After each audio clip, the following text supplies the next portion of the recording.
El ABC de la parapsicología, por Antonio Las Heras. Capítulo 8. Posesión demoníaca. Los siguientes son párrafos escritos por el reverendo padre Cándido Brognolo en su Manual del Exorcista, publicado en latín en 1720. En aquellos casos en que opera un maleficio demoníaco en una mujer embarazada, suele cebarse sobre el germinado útero, causando vehementísimos dolores de parto mucho antes de que el fruto haya llegado a la madurez, e iniciando a la víctima con fortísimas tentaciones de abortar. Y al contrario, estando ya lista para dar a luz, se ven postradas por agudísimos dolores que enervan su entendimiento e impiden a la naturaleza llevar a cabo su función normal. El mismo fenómeno ocurre entre animales varios, como lo confirma Paulus Galendus en su tratado de los sortilegios. Están las míseras hembras en estado vulnerable a todo tipo de vejación, a agudas cefaleas, dolores de muelas, del pecho, del estómago, del bajo vientre, dilatación extrema de sus miembros, síndromes nerviosos, tumefacción y corrupción de sus carnes, putrefacción de su fruto, hidropesia, parálisis y aún el llamado síndrome de muerte. Cosa digna esta de máxima tristeza, por ser una criatura inocente en el vientre de su madre, quien sufre la peor parte de los horrores infernales, bien que no sean de ofensa alguna y que no hayan pecado más aún. Más de 270 años de publicados estos párrafos, los rescatamos, porque los síntomas que hoy los parapsicólogos encontramos en las personas afectadas por ataques parapsíquicos coinciden con los atribuidos a posesión demoníaca. Este concepto sufre su primer cambio el 11 de septiembre de 1793, cuando el médico Philippe Pinel decide despojar de sus cadenas a los pacientes del Hospital Bicêtre, en Francia.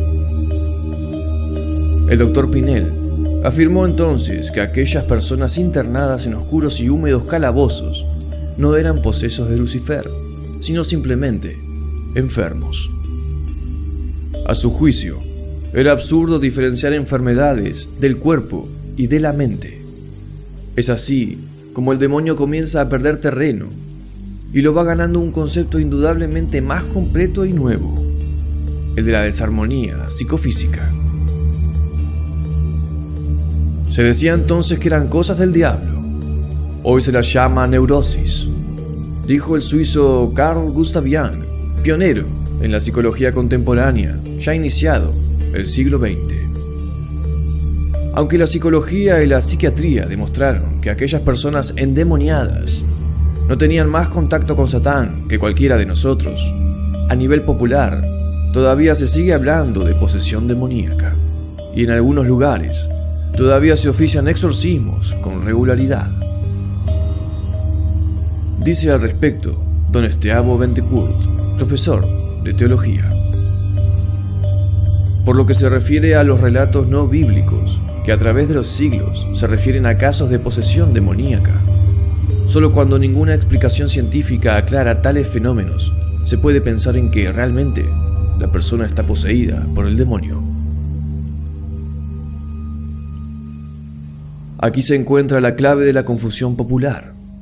Los síntomas exteriores que se atribuyen a la posesión demoníaca se siguen produciendo, pero ya ni la ciencia ni la realidad consideran que la causa sea el demonio. La ciencia dio ya su veredicto. Hasta el momento, los casos que podrían haberse tomado como posesión demoníaca no son otra cosa que productos de malestares psíquicos o efectos parapsicológicos. El padre González Quevedo es concluyente al respecto. Todos los fenómenos atribuidos al demonio en el transcurso de la historia tienen hoy perfecta explicación para un profundo conocedor de la parapsicología, afirma. ¿Por qué entonces Algunos parapsicólogos siguen hablando de la existencia de posesos y sobre la necesidad de aplicar exorcismos. Diagnosticar posesión demoníaca, responde el padre Quevedo, siempre fue tradición de aquellos que no son especialistas. Hay muchas personas que se autotitulan parapsicólogos, pero no pasan de ser supersticiosos camuflados. Es cierto, mientras continúe la confusión acerca de qué es y qué no es un parapsicólogo, habrá personas que usarán este rótulo y publicarán técnicas absolutamente alejadas de la parapsicología científica. Se han hecho muchas observaciones con respecto a los exorcistas. Ver capítulo, la religión y los hechos milagrosos, en prevención de las posibles consecuencias. El presunto endemoniado sufriría perturbaciones psicológicas y también quienes lo rodean, así se trate de familiares, amigos o vecinos. Casi en el siglo XXI, la expresión "tiene el diablo en el cuerpo", referida al comportamiento de una determinada persona, perdió totalmente el sentido. El tan temido Satán ya no es capaz de entrar en el cuerpo de ningún humano a causar disturbios. ¿Por qué el demonio se calma cuando se le suministra un calmante al endemoniado?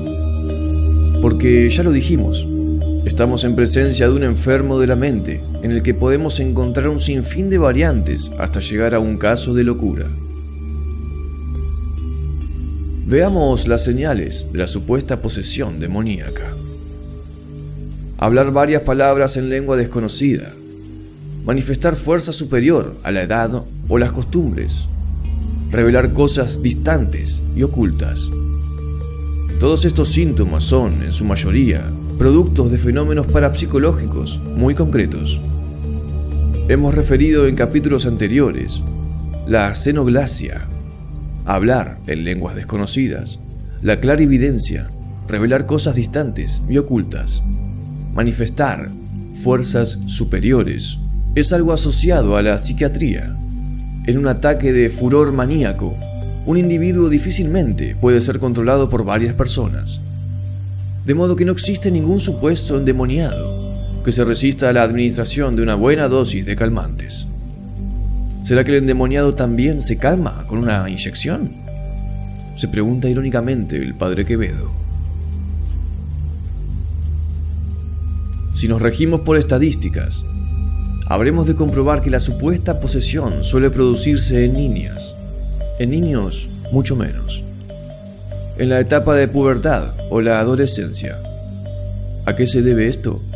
Sin duda, a los movimientos del psiquismo profundo, que tienen lugar en estos periodos de la evolución personal, cuestiones que la psicología moderna dejó suficientemente aclaradas para que se intente explicarlas a través del demonio. En otros casos, cuando las aparentes posesiones se extienden no solo a niños y adolescentes, sino también a jóvenes y adultos, el origen puede hallarse en los llamados ataques parapsíquicos, de los que nos ocuparemos extensamente en nuestro capítulo dedicado a la magia negra. Si la cuestión es ¿qué hacer cuando alguien se halla frente a un cuadro de presunta posesión?, el primer paso no se debe recurrir a un exorcista, como se hacía en la Edad Media. Dar intervención al médico es lo esencial. Luego, consultar a un psicólogo o un parapsicólogo, quienes cuentan con un conocimiento profundo al respecto. El primero se ocupará del endemoniado, si el extraño comportamiento tiene raíces en enfermedades mentales. El otro tendrá su campo de acción cuando la persona sea víctima de un ataque parapsíquico a distancia. Durante mucho tiempo, siglos atrás, la telequinesis también se atribuía al demonio. El mover objetos sin tocarlos era uno de los tantos síntomas de posesión diabólica. Sin embargo, la acción parapsicológica de mover los objetos a distancia, dirigidos generalmente por la voluntad inconsciente y a veces por la consciente, se atribuye a ciertos dotados desde la más remota antigüedad y en todos los pueblos. En la milenaria tradición de la India, es designada de variadas formas. Es una clasificación antigua. La pretendida acción de la voluntad sobre los objetos es conocida como Artanyam Kriya. Las pequeñas variantes occidentales coinciden unánimemente con el nombre de Vasitva, para designar un pretendido poder de disponer a su gusto de las cosas materiales. Este poder, así formulado y sin restricciones, es una manifiesta exageración. Ni siquiera merece ser sometido a análisis científico. Las experiencias realizadas en laboratorios son lo único válido para extraer conclusiones. El primer caso de telequinesis investigado científicamente fue en 1846. Angelique Cotin, de 14 años, llamó la atención cuando encantó la casa donde vivía, en Beauvais, Orne. Una mesa pequeña que estaba cerca de ella comenzó a moverse sin causa aparente. Otros objetos realizaron movimientos increíbles. Las discusiones empezaron cuando el cura de la aldea no accedió a suministrarle el exorcismo. «Esto no se debe al demonio», dijo. Muchos coincidieron. Los médicos de ciudades vecinas analizaron los sucesos. Para unos era un hecho inexplicable, para otros un fraude. Angelique fue enviada a París y los especialistas declararon que los fenómenos que producía eran auténticos. Por supuesto, no ofrecieron ninguna explicación. La Academia de Ciencia nombra una comisión que determinó que todo lo referido a la niña Angelique debe ser considerado nulo. Fue la negación en nombre de la ciencia. Luego, un prestigioso científico, el Dr. Mirville, analizó el caso y afirmó que la telequinesis experimentada por la niña era real.